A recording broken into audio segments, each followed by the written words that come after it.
when a father chose death and a daughter found life. It was a cold and terrifying night in October 1917. In the Atlantic Ocean, a passenger ship carrying immigrants from Italy to New York was suddenly caught in the grip of a violent storm. On board was a 28-year-old carpenter named Antonio Russo, traveling with his 5-year-old daughter Maria.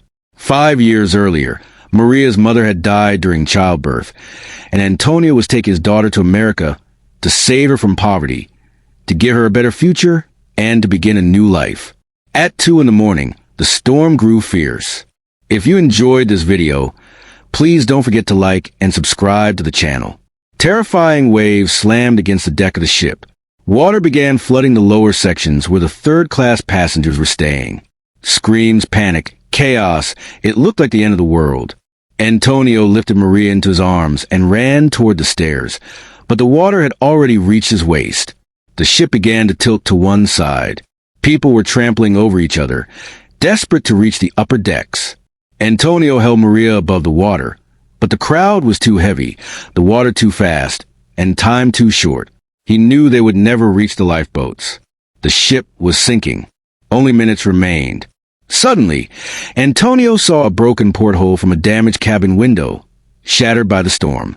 The opening was just large enough for a child to pass through.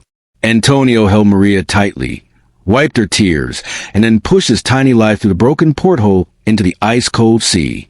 Maria screamed. Antonio shouted, "Swim, Maria! Swim toward the light. The ships are coming. Swim."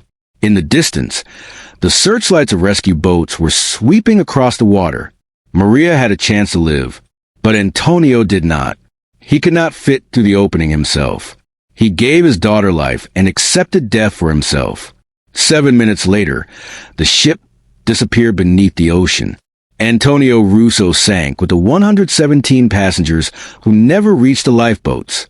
His body was never found. 45 minutes later, a boat pulled Maria from the water. She was suffering from severe hypothermia and was half unconscious, but she was alive. They wrapped her in blankets and transferred her to the hospital ship.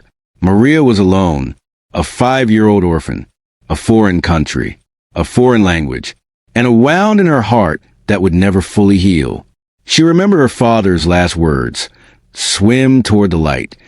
Maria was placed in an orphanage in New York. For years, she believed her father might still be alive, and that one day he would come to take her home. But he never came, because he was sleeping in the depths of the Atlantic Ocean. Maria passed away in 2004 at the age of 92. She spent 87 years remembering the night when her father pushed her into the sea so she could live. In 1995, at the age of 83, a journalist interviewed her. Through tears, Maria said, "I was 5 years old. The ship was sinking. My father threw me into the sea. I was terrified. I thought he was trying to kill me. I did not know he was saving me. I fell into the water. I went under. Then I came back up and screamed. I looked toward the ship. I saw my father's face in the porthole. He was telling me, 'Swim, Maria. Swim toward the light.' I kept swimming. I did not want to swim. I wanted to go back to my father. But I kept swimming because he told me to. For 25 years, I believed my father had abandoned me. Then a researcher checked the passenger lists. I was told that Antonio Russo went down with the ship. He did not leave me. He saved me. He threw me toward life and embraced death for himself." Through tears, Maria said, "Today I have 4 children, 9 grandchildren, and 6 great-grandchildren. 31 lives exist only because my father threw me into the sea through a porthole in 1917. He died so that I could live.